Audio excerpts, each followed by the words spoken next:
Sir Naresh గారు hi sir. Hi sir. Teaser చాలా బాగుంది సార్. థ్యాంక్ యూ అండి. మొన్నటిదాకా మిమ్మల్ని సీరియస్గా చూసినట్టు మళ్ళీ ఎంటర్టైన్మెంట్తో మళ్ళీ అల్లరిస్తున్నారు. చాలా బాగుంది. థ్యాంక్ యూ అండి. ఈ టీజర్లో ఒక చిన్న డైలాగ్ ఉంది, కత్తందుకో జానకి అనేసి. అదో మన కృష్ణరాజు గారు చాలా సీరియస్గా చెప్పిన డైలాగ్ ఇందులో మీరు కామెడీగా పెట్టేశారు. ఫ్యాన్స్ ఏమైనా హట్ అవుతారేమో. లేదండి, అది అంటే అది బాగా పాపులర్ డైలాగ్ అండి. అంటే అది ఆయన చాలా అంటే మీకు వెన్నెల కిషోర్ గారు చాలా సీరియస్గానే చెప్పాడు. మీకు వెన్నెల కిషోర్ చెప్పాడు కాబట్టి కామెడీగా అనిపించింది అంతే. ఎందుకంటే ఈ మధ్య కొన్ని డైలాగ్స్ కొద్దిగా హట్ అవుతున్నట్టు లాస్ట్ వీక్లో కూడా చూసాం మనం. అవును. సో అందుకనే అడుగుతున్నాను. లేదండి, ఇట్స్ నాట్ దీని గురించి కాదండి. ఇది ఎవరిని కించపరచాలని ఉద్దేశపూర్వకంగా అలా చేసింది కాదండి. It's more like for fun purpose అండి, అంతే. అంతే. నరేష్ గారు, మీరు అలాంటి అయితే మీరు ఇన్స్టాగ్రామ్లో బోల్డ్ చూస్తుంటారు, ఇంకా దారుణంగా ఉంటాయి. నరేష్ గారు హాయ్ సార్. హాయ్ అండి. హాయ్ అండి అవునండి. సార్. చాలా కాలం తర్వాత your back to me home ground అనమాట. అవునండి. సార్ అంటే మీరు చేయలేని కామెడీ సినిమాలు ఎవరో చేసి ఉండరు, బట్ చాలా ఇయర్స్ తర్వాత చేస్తే ఈ గ్యాప్లో కామెడీ అనేది చాలా ఎవాల్వ్ అయింది.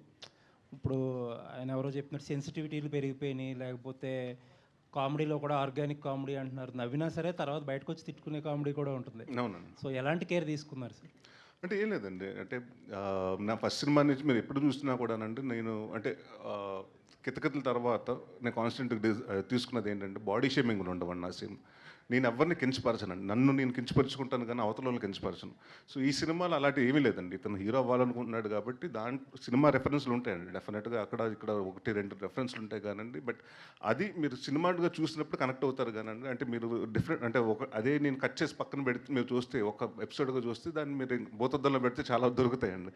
సో వీ థాట్ చాలా క్లీన్ కామెడీ అండ్ చాలా నాకు అనిపించేది ఏంటంటేనండి, దాదాపు 10 సంవత్సరాల నుంచి ఎక్కడో తెలియకుండా అన్ని సీరియస్ సినిమాలు ఓటీటీలో వచ్చిన తర్వాత అండి అన్ని మలయాళం సినిమాలు చూడటం మొదలుపెట్టారు. కొంచెం డిటెక్టివ్ సినిమా, థ్రిల్లర్ సినిమాస్ అన్ని.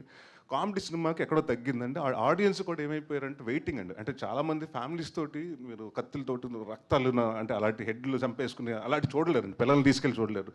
సో అలాంటి చాలా రోజుల తర్వాత మళ్ళీ పిల్లలు వీళ్ళందరూ ఫ్యామిలీస్ రావాలి అంటే ఒక టికెట్ కాదు 4 టికెట్లు తగాలని ఫిక్స్ అయ్యి సో దానికోసం ఆర్గానిక్ కామెడీ చేసాం కానండి, ఎక్కడ వల్గర్గా కానివ్వండి లైన్స్ దాటలేదండి ఎక్కడ.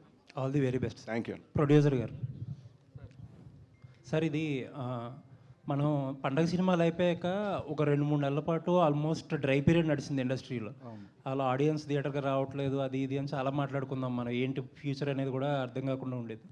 తర్వాత ఒక 2 నెలల నుంచి ఏంటంటే సినిమా ఒక యావరేజ్ కంటెంట్ వచ్చినా సరే ఆడియన్స్ విపరీతంగా వస్తున్నారు. అప్పుడు ఎందుకు రాలేదా ఎవరికి అర్థం కాలేదు, ఇప్పుడు ఎందుకు వస్తున్నారో అర్థం కావట్లేదు. మీరు ఒక డిస్ట్రిబ్యూటర్గా ఉన్నారు, ఇప్పుడు ప్రొడ్యూసర్గా ఉంటున్నారు. ఏంటి సార్ అసలు ఎందుకు ఈ షిఫ్ట్ అనుకుంటున్నారు ఆడియన్స్ సడన్గా? ఒక పెద్ద సినిమా పెద్ద రిలీజ్ అనక మీరు అన్నది కరెక్టే. పెద్ద రిలీజ్ దగ్గర నుంచి మారింది. ప్రతి సినిమాకి జనం థియేటర్కి వస్తున్నారు. కరోనా టైము అప్పుడు ఓటీటీ చూశారు, బోరు కొట్టింది, ఓటీటీలో కంటెంట్ తగ్గుతుంది, మళ్ళీ జనం థియేటర్కి అలవాటు పడుతున్నారు. ఒకప్పుడు ఏ సినిమా రిలీజ్ అయినా యావరేజ్ అన్న ప్రతి హీరోకి ఒక కలెక్షన్ ఉండేది, ఫ్లాప్ అన్న ఒక కలెక్షన్ ఉండేది. మధ్యలో అది పోయింది. హిట్ అంటేనే జనం థియేటర్కి వస్తున్నారు. మళ్ళీ ఆ టైం మారింది. థియేటర్లో last Saturday Sunday spider man full, Chennai love story full, latest సినిమాలు ఫుల్, కొరియన్ కనకరాజు ఫుల్, తర్వాత డీసీ ఫుల్. అంటే ఒక వీకెండ్ శనివారం ఆదివారం 5 సినిమాలు ఫుల్ అయిందండి last Saturday Sunday. Any theatre full అయింది అంటే థియేటర్ కలకల్లాడుతున్నట్టే కదా. ఇంక అందరూ జనం థియేటర్కి వచ్చే మూమెంట్లో ఉన్నారు ఓటీటీ కంటే అని నేను అనుకుంటున్నాను. సో డిస్ట్రిబ్యూటర్లో ఒక రకంగా ఎగ్జిబిటర్లు కూడా హ్యాపీగానే ఉన్నారు, ప్రొడ్యూసర్లు ఎంతవరకు హ్యాపీగా ఉన్నారు? ప్రొడ్యూసర్లు ఎంతవరకు హ్యాపీగా ఉన్నారంటే కంటెంట్ సినిమాలు చేయాలి సార్, అంతే. Okay sir, all the best. Thank you. గారు బుల్లి నమస్కారం అండి. హాయ్ అండి. హాయ్ అండి. బుల్లితెర పైన మంచి పాపులర్ అయిపోయారు. ఈ సినిమా పైన ఎలాంటి ఎక్స్పెక్టేషన్ పెట్టుకున్నారు ఏంటి? ఫస్ట్ ఆఫ్ ఆల్ ఆపర్చునిటీ రావటమే ఒక గొప్ప బ్లెస్సింగ్ లాగా ఫీల్ అయ్యాను ఇందాక చెప్పినట్టు.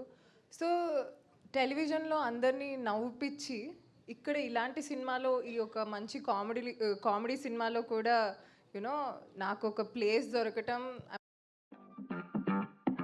Stop before you buy this.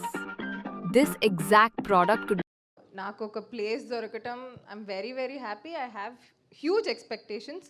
నా మీద కాదు, నాకేమి పేరు వస్తుంది ఇది అది అని కాకుండా ఈ cinema definitely it's a very good script, very good. అంటే ఇలాంటి సినిమా జనాల్లోకి వెళ్ళాలి, జనాలు చూడాలి, జనాలు నవ్వాలి.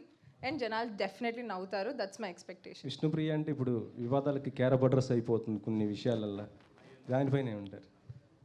మనం సినిమా గురించి మాట్లాడదామండి. Thank you. Okay. Naresh hi Shambho Shambho re release responses చూసారా? చూశానండి. సో అసలు రవితేజ గారి కంటే మీ పెర్ఫార్మెన్స్కి మీ రోల్కి ఎక్కువ రిసెప్షన్ వస్తుంది అసలు. అలా అని కాదు, సినిమాకి వచ్చిందండి టోటల్గా. ఎందుకంటే అప్పుడు 16 years ముందు రిలీజ్ అయిన సినిమాకి అదే లవ్. ఇవాళ ప్రతి డైలాగ్కి ఆయన డైలాగ్ కన్నా, నా డైలాగ్ కన్నా, శివబాలాజీ గారి డైలాగ్ కన్నా నేను ఎందుకు వెళ్ళానంటే నాకు మా పాప చూడలేదండి, అప్పుడు పుట్టలేదు, నేను పెళ్ళి అవ్వలేదు నాకు ఆ మూవీ చేసినప్పుడు. సో మొన్న 1వ తారీఖున రిలీజ్ అయినప్పుడు తను చూసి వెళ్ళాలి థియేటర్ తీసుకెళ్ళు అని. సో ఐ థాట్ ఓకే, తను ఒకసారి చూస్తే ఎలా ఉంటుందని తన కోసం వెళ్ళానండి. అండ్ రిసెప్షన్ వచ్చి చాలా, అంటే ఐ వాజంట్ ఎక్స్పెక్టింగ్ అండి, రీ రిలీజ్ కదా ఎంతమంది జనాలు వస్తారు. ప్లస్ ఇప్పటికి అంటే అప్పుడు టీనేజ్లో ఉన్న వాళ్ళందరూ ఇప్పుడు ఆల్మోస్ట్ 30-40s ఉంటారు కదండి. సో బట్ అయినా కూడా I see lot of teenagers and everything, and positive response చూసి ఐమ్ వెరీ హ్యాపీ. కాకపోతే ఆ సినిమాలో మీ కామెడీ టైమింగ్ అంటే మీ ఇంటెన్స్ యాక్టింగ్కి ఎక్కువ రెస్పాన్స్ వస్తుంది దానికి. సో ఇప్పుడు మళ్ళీ మీరు ఈ జానరా షిఫ్ట్, ఇప్పుడు మళ్ళీ యువర్ బ్యాక్ టు కామెడీ కదా, సో మళ్ళీ ఏమన్నా చేంజ్ ఆఫ్ మైండ్ ఉండిందా ఆ రెస్పాన్స్ తర్వాత? అలాంటివి ఏమీ లేదండి, ఇది సినిమా పెట్టే కదండి. అంటే ఏ సినిమా పెట్టే ఆ సినిమా క్యారెక్టర్, గమ్యం అంటే గమ్యం, లేకపోతే శంభో శివ శంభో, శంభో శివ శంభో, మహర్షి అయితే మహర్షి, క్యారెక్టర్ తగ్గట్టు చేయాలండి. సో అసలు యాక్టర్గా నాకు అంటే ఒకప్పుడు ఏమైపోయిందంటే వరుసగా 50 సినిమాలు కామెడీ చేయటం వల్ల కామెడీ తప్పేది ఇంకొకటి చేయడు అన్నది వచ్చేసిందండి. సో ఎక్కడో ఒక పాయింట్ ఆఫ్ టైంలో అంటే ఒక యాక్టర్కి ఏముంటుందంటే ప్రతిదీ ప్రూవ్ చేసుకోవాలి, అంటే ఆల్ బాక్సెస్ టిక్ చేసుకోవాలి అన్నట్టు ఉంటుంది. సో నాంది హిట్ హ్యాపెండ్ అండి, దాని తర్వాత కొన్ని సీరియస్ సినిమాలు happened, and I was waiting for right అంటే కామెడీ కాంటెంట్ కోసం వెయిట్ చేస్తున్నానండి. సో నేను చెప్పాను కదా చాలా కథలు విన్నాను, అంటే అన్నీ నాకు ఎక్కడో నేను చేసినయో, లేకపోతే నా స్పూఫుల మీదో, లేకపోతే ఇంకోటో అలాంటివి వస్తున్నాయండి, మీమ్స్ మీద పెట్టో. So which I said I don't want to do that kind of comedy. నాకంటూ ఒక ఆర్గానిక్ కామెడీ ఉంది, సో నా స్టైల్ ఆఫ్ కామెడీ చేయాలి. బట్ అది ఇప్పుడున్న ఆడియన్స్కి అర్థమయ్యేలాగా, వాళ్ళ సెన్సిబిలిటీస్కి, వాళ్ళు మీరు అన్నట్టు చాలా ఇప్పుడు కామెడీని చాలా సెన్సిటివ్గా చూస్తున్నారు. సో ప్రతిదీ everything has to be taken care. And నాకు ఓన్లీ ఫ్యామిలీ ఆడియన్స్, ఫ్యామిలీని మళ్ళీ థియేటర్కి తీసుకురావాలి అంటే that's one of the best thing ఏంటంటే కామెడీ అండి. సో అండ్ ఇప్పుడు లక్కీగా ఏంటంటే కామెడీ సినిమాలు కూడా బాగా అంటే మీరు హిందీ సినిమాలు చూసుకున్నా కూడా ధమాల్ లాంటి సినిమా 200 కోట్లు కలెక్ట్ చేసి, భూత్ బంగ్లా కానివ్వండి, ఇలాంటివన్నీ చాలా మంది కామెడీకి తెలియకుండా ఒక రిసెప్షన్ వచ్చిందండి. So I'm it's very welcoming change అండి. I'm looking forward for more characters like this and that also. Alcohol పరిస్థితి సార్? అది ఈ సినిమా తర్వాత రిలీజ్ అవుతుందండి. ఓకే, ఎందుకంటే అది యాక్చువల్గా డిలేడ్, అది లేదండి ఒళ్ళో పెట్టారా? లేదండి లేదండి, వాళ్ళ సినిమాలు ఉన్నాయి కదండి, విశ్వనాథన్ సన్స్ అన్నీ ఉన్నాయి కదా, వాళ్ళ ఎపిక్ అన్నీ ఉన్నాయి కదండి, వాళ్ళు ప్లానింగ్ పెట్టి దాన్ని బట్టి మన తర్వాత సినిమా వస్తుంది. నరేష్ గారు హాయ్ అండి రాజేష్ గారు చెప్పండి. సార్, ఇది మీ నాన్నగారితో సినిమాలు చేసినప్పుడు అంటే విలేజ్ ఎంటర్టైనర్స్ ఎక్కువ చేశారు కాంబినేషన్లో. సో ఆ సందడిగా మీరు ఇందాక అన్నట్టు ఆర్టిస్టులు కానీ, ఆ పల్లెటూరు వాతావరణం కానీ, ఆ కామెడీ టైమింగ్ కానీ అది ఉండేది. మధ్యలో ఇప్పుడు మీరు కొంచెం సీరియస్ జోన్లోకి వెళ్ళారు. మళ్ళీ ఈ సినిమా చూసినప్పుడు ఆ డేస్ ఏమైనా గుర్తొచ్చినాయి సార్, నాన్నగారితో చేసిన బెండ్ అప్పారావు కానీ ఆ సినిమాలు? అదే చెప్పాను కదండి, నాకు 2వ రోజు 3వ రోజు శ్రీనివాస్ రెడ్డి గారు చెప్పాడండి ఇలాగ, అన్న నాన్నగారు సెట్ లాగా ఉందన్న. ఎందుకంటే అంతమంది కమెడియన్స్ ఉన్నారంటే, ప్లస్ అందరూ నవ్వుకుంటున్నాం అంటే సీన్ పేపర్లో ఉన్న విషయం ఉంది, సో అందరూ నవ్వుకుంటున్నారు. అండ్ కామెడీ సినిమాకి మనకు పెద్ద టెన్షన్స్ ఉండవు కదండి, పెద్ద రోపులు కట్టి ఫైట్లు లాగేసి అలాంటి రిస్క్ షాట్లే ఉండవు. సో మోర్ ఆఫ్ వెళ్తాం ఫన్గా మనం యాక్ట్ చేయటం, బయటకు వచ్చిన తర్వాత అదే ఫన్ పెద్ద నరేష్ గారితో, వెన్నెల కిషోర్ గారితో, శ్రీనివాస్ రెడ్డి గారితో కంటిన్యూ అవుతుంది. కాబట్టి మోర్ ఫన్నీ అంటే వర్క్ మాత్రం చాలా సీరియస్గా చేసామండి, బట్ మిగతా టైంలో అంతా చాలా రిలాక్స్డ్గా అండ్ అంటే చాలా రోజుల తర్వాత నాకు కొంచెం ఫ్రెష్గా అనిపించిందండి. ఎందుకంటే ప్రాబ్లమ్ నేను సీరియస్ సినిమాలు చేసి వచ్చాను కాబట్టి కామెడీ చేసినప్పుడు నాకు చాలా లైట్ హార్టెడ్గా ఫీల్ అయ్యానండి. రాజేష్ గారు హాయ్ సార్. ఇప్పుడున్న పరిస్థితుల్లో ప్రొడ్యూసర్లు అంటే ఒక సినిమా తర్వాత ఒకటి చేసే ప్లానింగ్లోనే ఉన్నారు బేసిక్గా. మీరు చూస్తే ఏమో 2-3 సినిమాలు ఒకే టైంలో 3 సినిమాలు షూటింగ్లు ఒకేసారి చేస్తున్నారు, రిలీజ్లు కూడా బ్యాక్ టు బ్యాక్ ఉంటున్నాయి. ఏంటి, ఎలా ప్లాన్ చేస్తున్నారు అసలు? ప్లానింగ్ ఏం లేదండి, ఒక కథ చేస్తుంటే ఇంకొక కథ వచ్చింది, నచ్చింది, అలా వెళ్తా ఉన్నాయి 3 అంతే. ఇప్పుడు అయిపోయినాయి. ఈ సినిమా రిలీజ్కి వచ్చింది, ఇంకోటి 70% షూటింగ్ అయింది, ఇంకోటి పోస్ట్ జరుగుతుంది, నెక్స్ట్ సినిమా త్వరలో అనౌన్స్ చేస్తారు. నరేష్ గారు మీరు ఒక 15 years బ్యాక్ అలా ఒక సినిమా చేసి 12 to 13 years అవుతుంది, ఎముడుకు మొగుడు అని ఒక సినిమా చేశారు.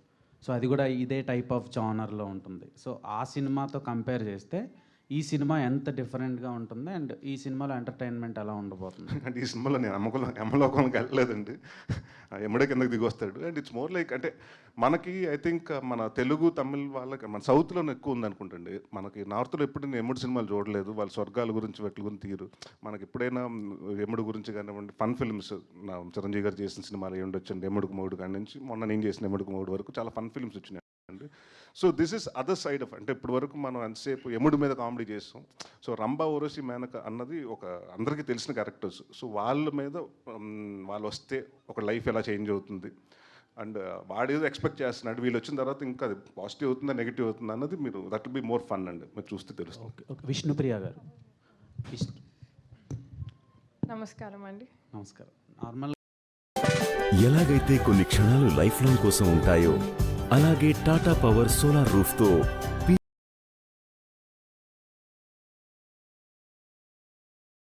ఎవరు బాగా ఇష్టం? ఆడియన్స్ అంటే ఇష్టం అండి. అదే ఆడియన్స్ అంటే మీరు ఇన్స్టాలో టీవీలో కంటే ఇన్స్టాగ్రామ్లో సబ్స్క్రైబర్స్ ఉంటారు. మిమ్మల్ని చూడాలంటే